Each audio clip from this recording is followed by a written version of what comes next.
జమ్ముకుంట పట్టణ విలేకరులకు నా యొక్క నమస్కారము.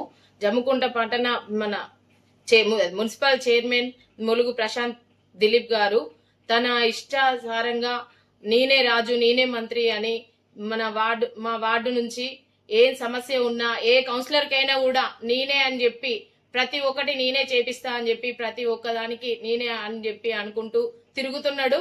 ఏ కౌన్సిలర్ గాని ఇప్పటి వరకు ఇంప్రమేషన్ ఇవ్వలేదు.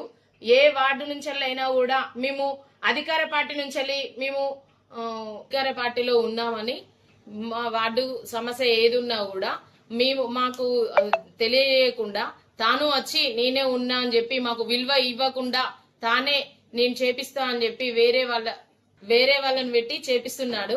అదొకటి. అయ్యా, మీరు మంచి పదవిలో ఉన్నారు. ఈ కౌన్సిలర్లతోటి కక్ష సాధించి మీరు అలాంటి పదవులు మీరు చెడు పేరు తెచ్చుకోకుండా మీరు మంచి పేరు తెచ్చుకోవాలని మేము మీరు ఇలాంటి పనులు చేయకండి. మీరు ఇలాంటి కౌన్సిలర్ల మీద కక్షలు పెట్టుకొని మీరు మంచి పనులు చేసుకొని ప్రజలకు మీరు ఏం చేసి ఇకనైనా చైర్మన్ గారు కౌన్సిలర్లకు విలువ ఇవ్వండి. లేనిచో మేము అధికారుల దృష్టికి తీసుకెళ్తాం.